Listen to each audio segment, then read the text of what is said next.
JBN, we keep you informed. I am Michelle Jones, and in the news, 14-year-old Kiana Green missing.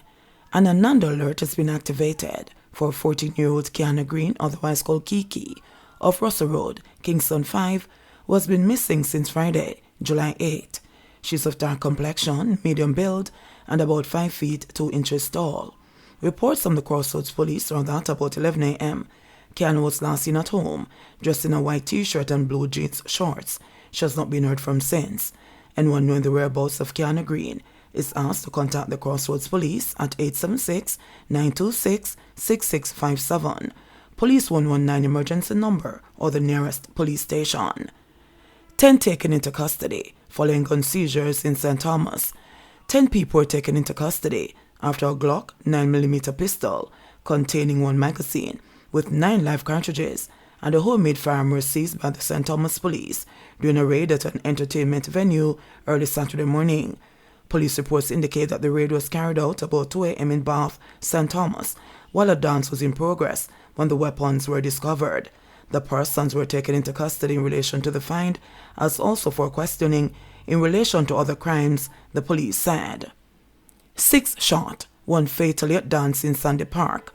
The police are seeking the public's help to locate several men who were involved in a shootout Saturday morning that left 1 person dead and at least 5 others injured at a party in Sandy Park, St. Andrew. The identity of the deceased person has not been obtained. The circumstances surrounding the incident are unclear, but reports received are that shortly before 4 a.m., while the party was in full swing, 2 men from rival gangs in the area had an altercation. It is reported that the altercation developed as more men got involved and guns were eventually drawn. Senior Superintendent Marlon Nesmith, who heads the St. Andrews Central Police Division, says the party was in full swing when patrons suddenly heard explosions. Some altercation developed between men in attendance and some gunshots started to fire. I can't say from what source or who was present, but people ran and then it continued in another section in the community where persons were shot, he said. Nesbitt has issued an appeal to witnesses. We're working assiduously at it, and of course, we need the assistance of those very people to assist us, because they were all there together to see who would have done this, he said. The Sandy Park incident was one of at least 2 fatal shootings recorded in the division overnight. 2 men were killed in an alleged shootout with the police in Nannyville Gardens on Friday evening. They have been identified as 26-year-old Prince Davis and Orion Lee, 36. The Independent Commission of Investigations has also launched a probe into the incident in which 2 other men were injured. 41 persons have been murdered in the division between January 1 to July 6, according to statistics obtained from the Jamaica Constabulary Force. The figure is similar to the number recorded over the corresponding period for 2021.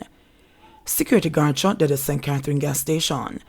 A security guard was shot dead at a gas station in Angels, St. Catherine on Friday evening. He has been identified as 35-year-old Edward Wilcock of Benbow District in Guysdale in the parish. The incident occurred about 8:50 p.m., the police's corporate communications unit said. The guard was on duty at the station. It's alleged that a Toyota Allen motor car drove up and 3 men exited, 2 of whom were allegedly armed with guns. They later opened fire on the guard. Wilcott died on the spot. The shooters escaped. Monkeypox patient fled hospital isolation to enjoy Jamaica vacation. The monkeypox patient who fled the Mapen Hospital in Clarendon on Saturday reportedly said he wanted to enjoy his vacation in Jamaica. He said that he's not going to spend so much money to come here and not enjoy himself, and he told the other patients that by 10 a.m.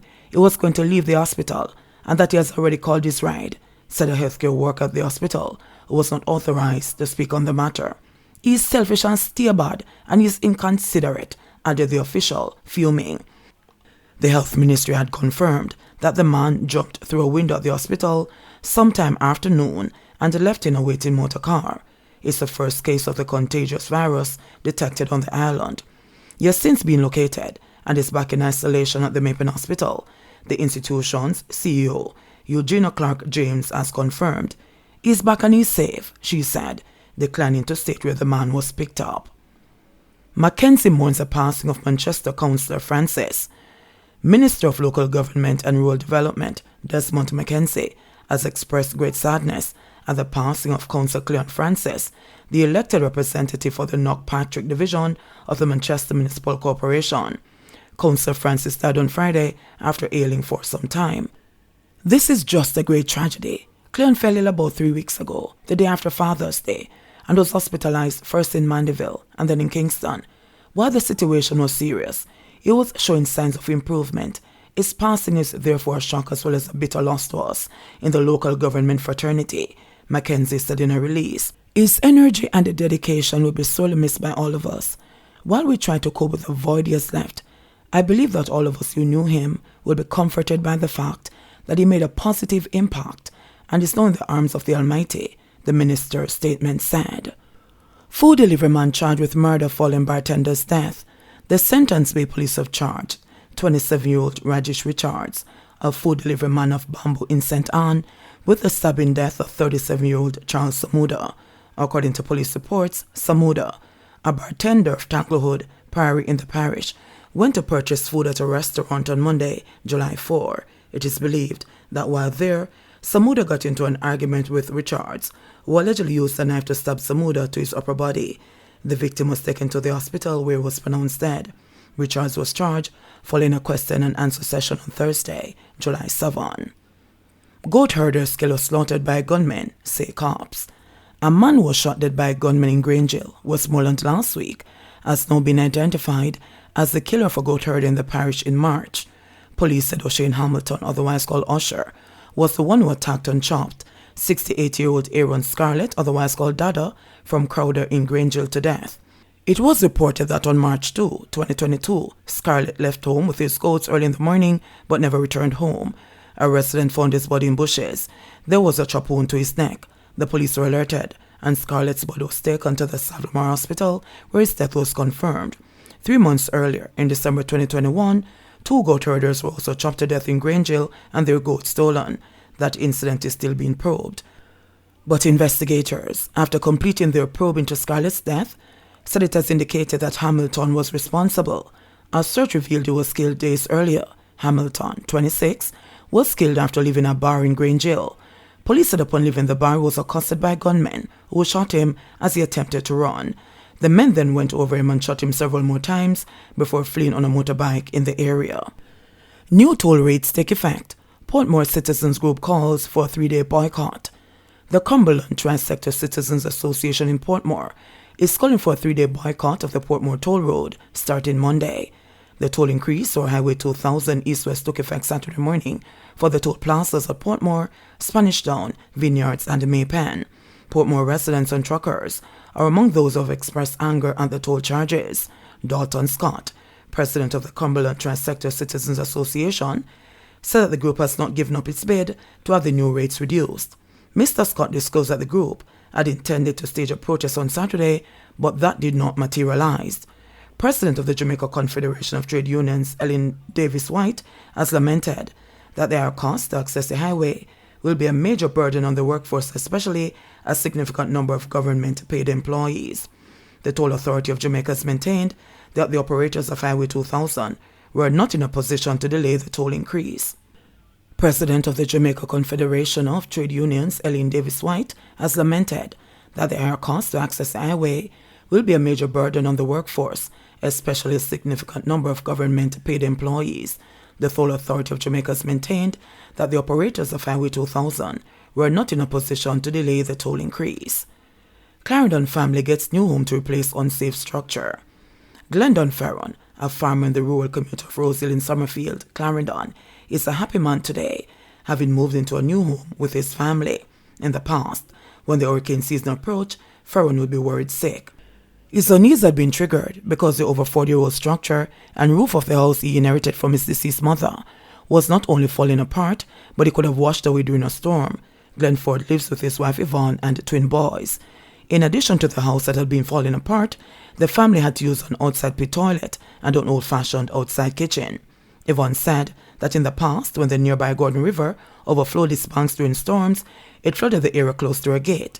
She had been fearful that a future storm could cause the river to inundate her home. Amidst it all, the family has tried their hands at farming to earn and feed themselves. Yvonne also washes other families at times. However, their meager salaries can only be stretched hand to mouth for the couple and their boys. For some time, Glenford had been pleading for a house. He made an appeal to Janet Foster, a retired teacher and former president of the Summerfield Community Development Association. Foster said it was heartbreaking to witness a house falling apart with the family inside, and as such, she had to act.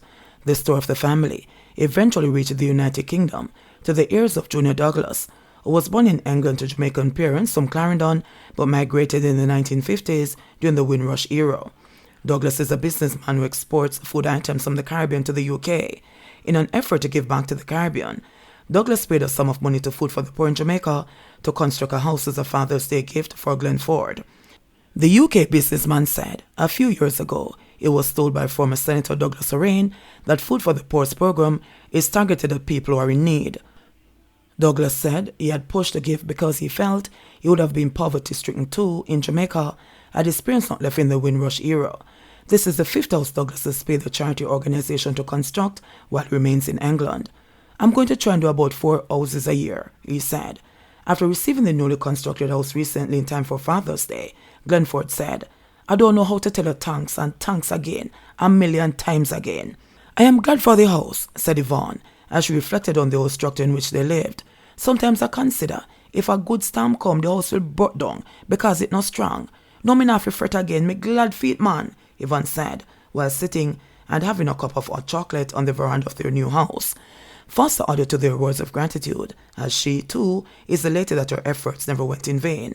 I'm really glad and proud that I could have been a part and help in this situation, Foster said. JBN, we keep you informed. Please remember to subscribe, like, share, leave us a comment and click the notification bell to receive our daily news items.